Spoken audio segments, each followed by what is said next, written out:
Hi, Coach Kiwani here. So today we're going to be talking about one of the most important kitchen skills that I think everyone should have, and that is knife sharpening. So knife sharpening it can be intimidating because obviously you're dealing with a sharp implement and people, you can cut yourselves or whatever, but also it's just not understanding exactly how to do it. I have been fortunate enough to learn how to sharpen knives since I was a little kid. I think it's one of the most amazing things to do because it makes chopping your fruits and vegetables one easier, safer, and also like enjoyable. If you have a sharp knife, it's just so satisfying cutting through a tomato. I'm sure we've all had that experience of working with a dull knife and trying to cut a tomato, and it just smushes, and it's really unfun. I like cooking to be fun, and if you have the right tools, then it is much more enjoyable. So I hope this helps you get over your fear of sharpening knives, but I also hope that this makes your cooking experience a lot more enjoyable. What I'm going to show you today is how to use a diamond stone and how to use a steel. And a steel is what most people think you sharpen your knives with, but really it's just keeping your knives sharp. So I'll explain the difference between a stone and a steel and how to use both.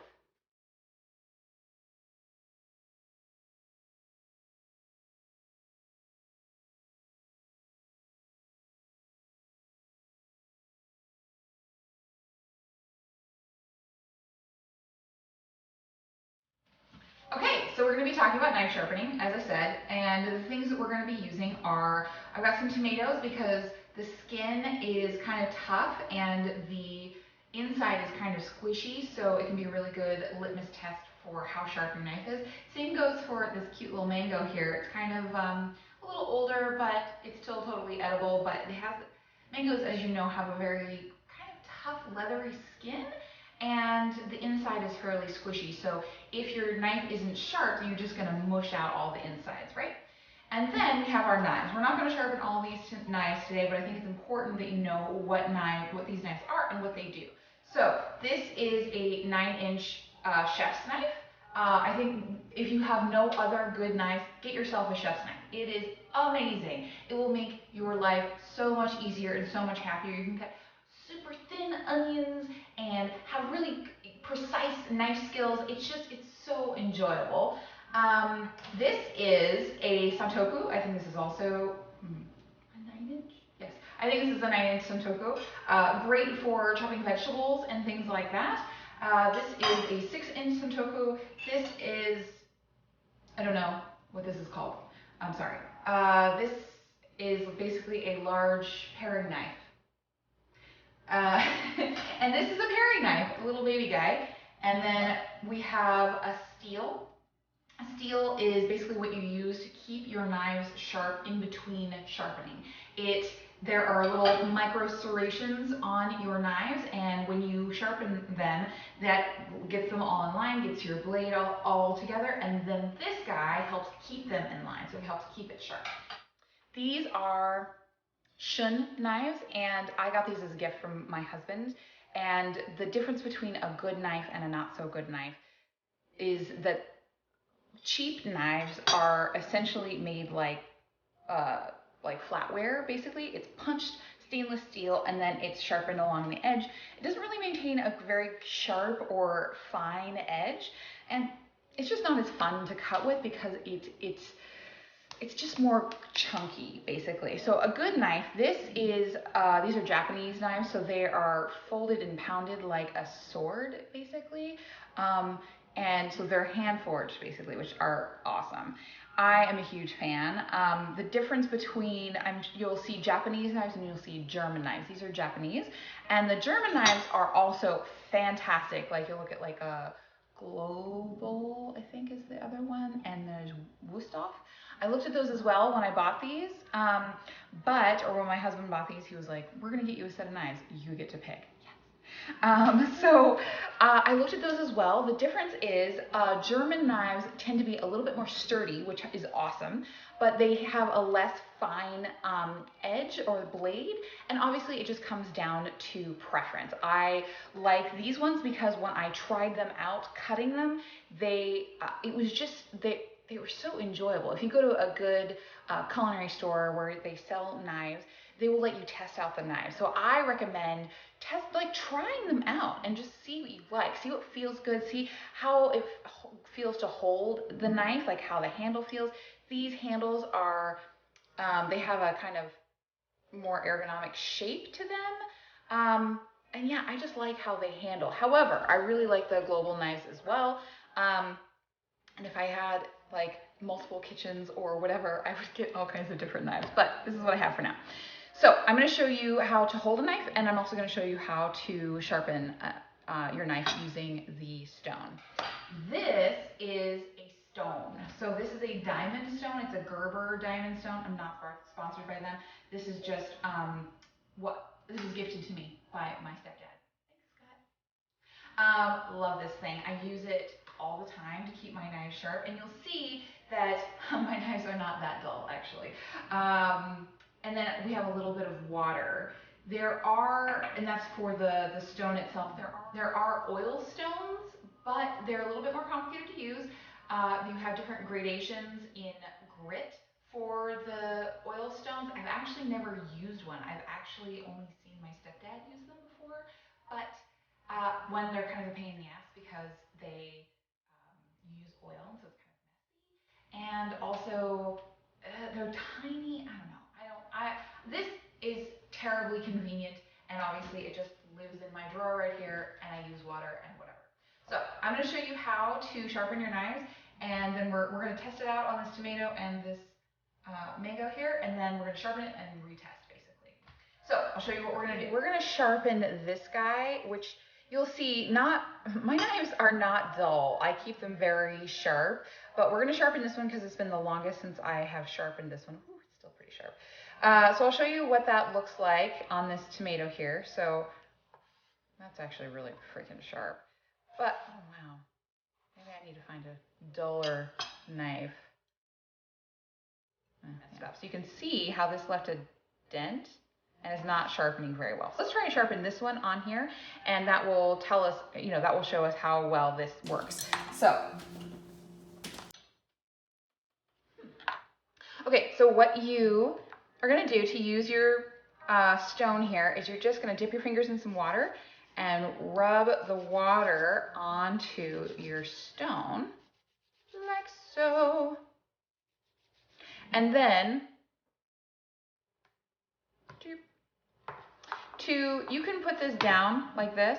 I recommend holding it. Holding it is the most comfortable way to do this. You can set one end down onto your cutting board if that's more comfortable for you and it feels more stable. I like to hold it like this. This is the most comfortable for me. And then what you're going to want to do is when you are holding a knife, you're going to want to, it's called choking the blade. So my fingers, I'm not holding it like this.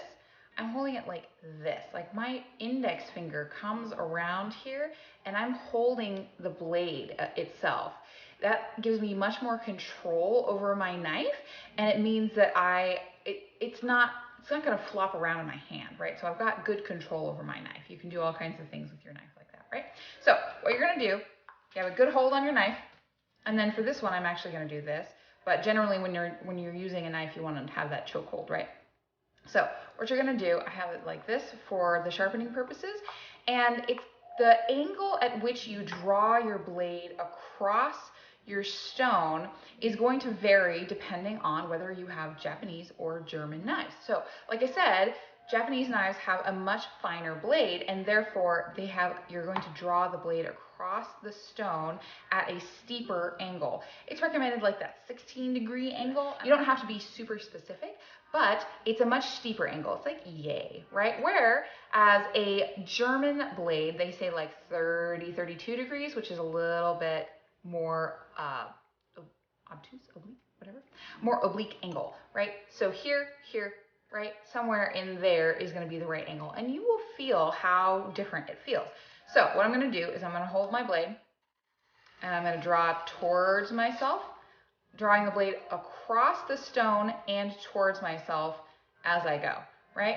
So, and then away from myself, same thing. So across the stone and down.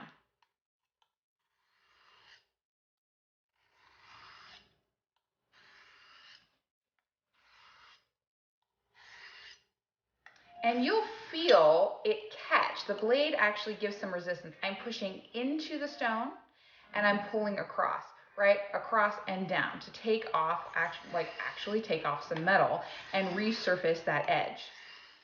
So I'm drawing back and forth, and as I do so, the stone is actually taking away some metal, and it's going to become a little bit easier.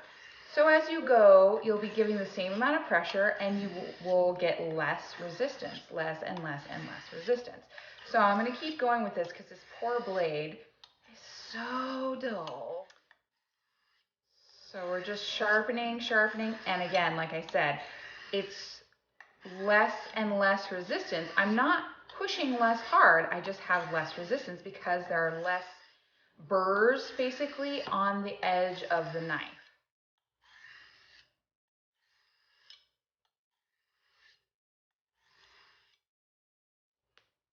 Whew, that's sharp. All right, I'm gonna keep going a little bit longer.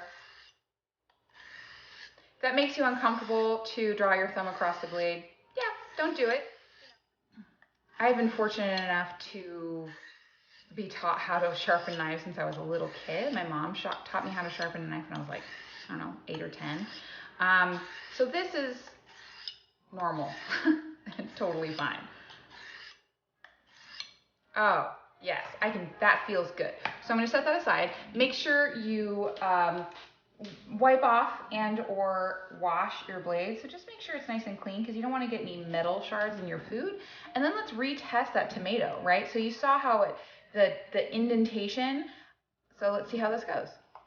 Oh, that's awesome.